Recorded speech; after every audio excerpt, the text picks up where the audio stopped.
বাংলাদেশে চলচ্চিত্র পাইরেসি হয়ে যাওয়াটা যেন ওয়ান টুর ব্যাপার হয়ে দাঁড়িয়েছে। গত ঈদের বড় ছবি বরবাদ, দাগি পাইরেসি কবলে পড়েছিল। এবার ঈদেও মুক্তি পাওয়া সবচেয়ে আলোচিত সিনেমা তাণ্ডব ও রক্ষা পেল না পাইরেসির কবল থেকে। মুক্তির 5 দিন না পেরোতেই রায়হান রাফির ছবিটির ঝকঝকে এইচডি ভার্সন অনলাইনে পাওয়া যাচ্ছে। ছবিটি নিয়ে দর্শকের আগ্রহ শুরু থেকেই তুঙ্গে। সেটাকে পুঁজি করে ছবির বিভিন্ন অংশ সোশ্যাল মিডিয়ায় ফাঁস হতে থাকে মুক্তির দিন থেকেই। শেষ পর্যন্ত পুরো ছবি অনলাইনে চলে এলো। ছবির কলাকৌশলীরা পাইরেটদের হুঁশিয়ারি দিয়েও পাইরেসি ঠেকাতে ব্যর্থ হয়েছে।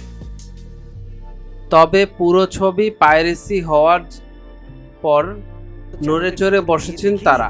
গতকাল বিকেলেই ছবির পরিচালক ও প্রযোজকরা বৈঠক করেছেন।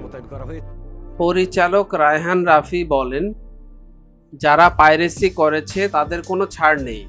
আমরা প্রশাসনে নালিশ জানিয়েছি, আইনি পদক্ষেপ নিচ্ছে। তাছাড়া আমাদের টেকনিক্যাল টিমও কাজ করছে।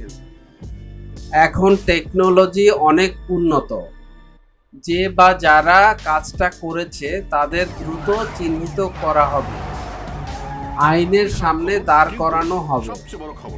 ঈদে মাল্টিপ্লেক্সের পাশাপাশি 133টি সিঙ্গেল স্ক্রিনে মুক্তি পেয়েছে তাণ্ডব।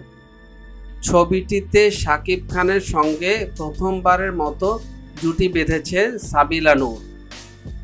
অভিনয়ে আরও আছেন জয়া আহসান, রোজি সিদ্দিকী, ডক্টর এজাজ, FS নাঈম, ফজলুর রহমান বাবু, কাজী রাকায়েত প্রমুখ। অতিথি চরিত্রে দেখা গেছে আফরান নিশু ও সিয়াম আহমেদকেও। মিডিয়া জগতের এমন ইন্টারেস্টিং বিষয় জানার জন্য আমাদের এন্টারটেনমেন্ট আপডেটকে সাবস্ক্রাইব করুন এবং ভিডিওটি ভালো লাগলে শেয়ার করুন আপনার ফ্রেন্ডসের কাছে।